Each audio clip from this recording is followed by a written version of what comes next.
It all began with a simple idea: to help clients solve problems and create opportunities in an ever-complex world. We did this by bringing together smart, talented, and very nice people who had the passion to make a difference in the world. But I didn't do this alone. Far from it. I like Tim. I like the work.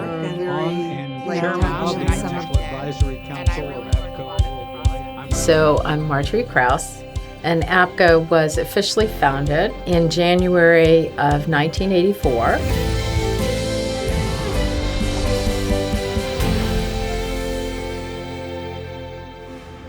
Arnold & Porter had been thinking about forming a non-legal affiliate in order to help them on the projects they were doing that were more public-private partnerships than practicing law.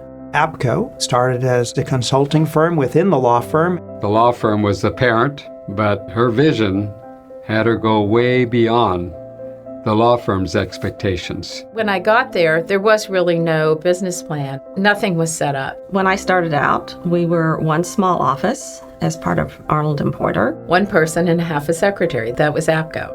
July of 1984, I joined the firm.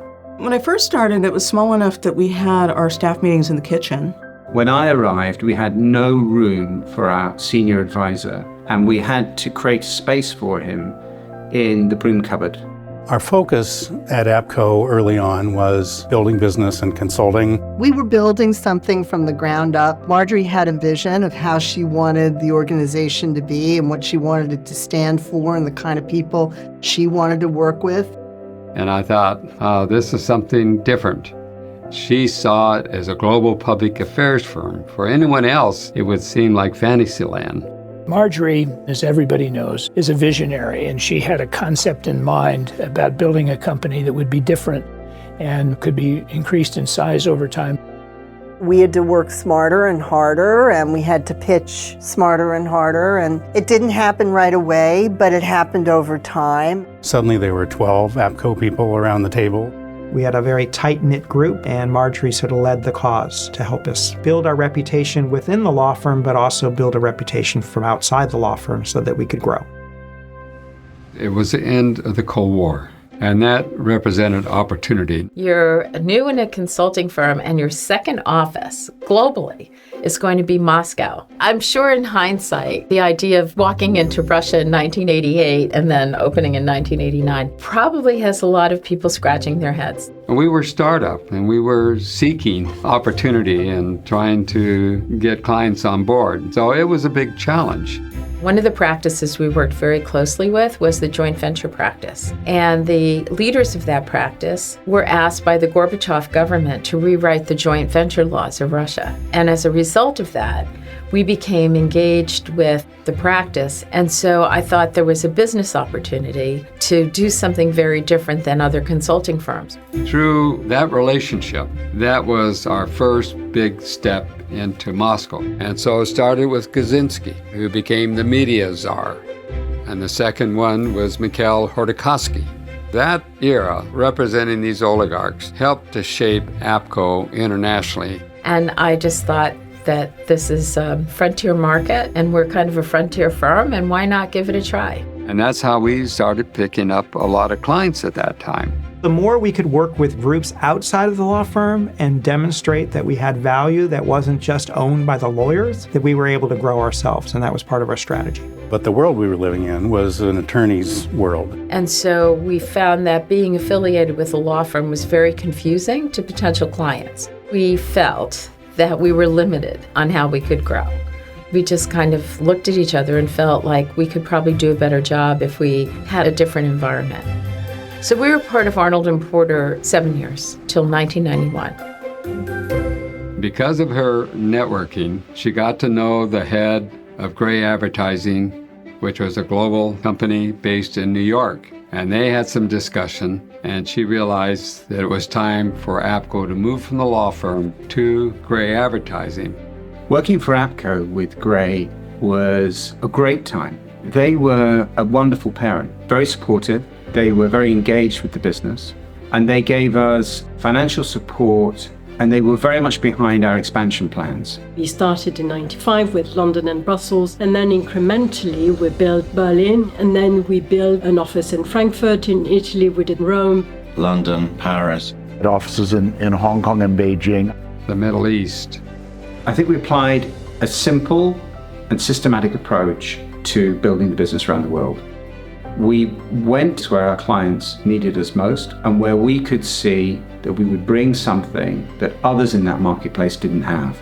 As the global footprint grew, where we were most successful was where we had an anchor client who was willing to partner with us to put business in a particular location. It was never about planting a flag. It was, is there a client that will offer our services that we can build around? And are there people in an organic way that we can bring into the APCO apparatus?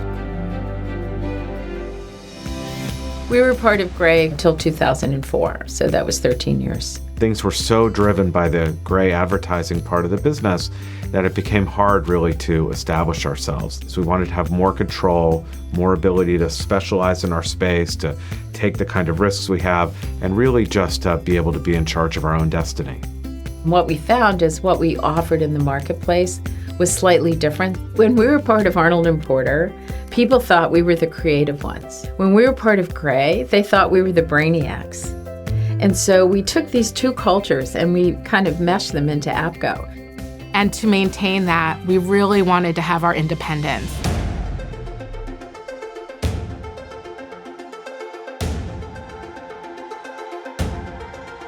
It was an opportunity to leverage our talent, to enable us to grow faster, to bring in more talent. It liberated the business. It required us all to raise our game. We had to truly look into ourselves at what made us strong and special in the global market. And I think it was a really empowering moment. It gave APCO the ability to chart its own path and grow the company at its own pace. I really enjoy working at APCO because of, this independence. I felt very strongly that we had our own way of doing things and that we would be much better off if left to our own devices, even if that meant that it might not work. Sometimes it doesn't all go your way at the beginning, and you have to choose how you stick it out and how you don't stick it out. So being independent meant that it's up to us. And I think it's that part of APCO that allowed us to continue to grow. We grew fast. We went from like 100 to 350 almost overnight. We had no HR systems. We had no IT systems. We were just constantly catching up, and it was a challenge. How do you find a positioning strategy that would work globally? I think it's a combined passion of the team here and the global leadership, and their belief in our capabilities have made it successful. What makes APCO great is that we share a common view of what our clients need and our approach to solving their problems. We are really at one firm, I think, across the global, and we collaborate, with other offices seamlessly. Even though we've got all these offices being led independently, there's a shared sense of purpose and vision. We were able to find that and pull it off, and that was key to its success and its sustainability. Being a consultant means facing challenges basically every day, and this makes our work interesting, funny, sometimes stressful, but it's at the core of what we do. It's about helping a client figure out what they want to say and then delivering that message in the most impactful way to the audience that needs to hear it. We were trying to bring in people who have sort of had more of a campaign orientation, and we wanted to grow and bring that kind of thinking to other parts of the world. The services that APCO offered, especially in the areas of government relations, public affairs, stakeholder engagement, would be really important going forward. The collaboration and getting to work on assignments that are just incredibly relevant and changing the world. But you gotta have the people to deliver on the promise. What makes APCO unique really is its people. The people. People. People. People. We've managed to pull together group of people who are deeply and profoundly invested in what they do. I think the heart of the company is still the same. The feeling that you work as a team and that we laugh hard and we play hard still exists. I think that spirit of teamwork and of mutual respect and trying to bring out the best in everybody around us, I think that that's really a hallmark of the company. The thing that Marjorie will never permit to happen is that the essential character of the company be changed. To her, that's always been the most important thing. I was struck by not just her strategic mind, but her global ambition for what was a very small company at the time, but also her philosophy on people. You want to be here. You know, you want to be able to provide and do good things for the company because the company has been good to you. And Marjorie is the magician behind all of that and continues to be to this day.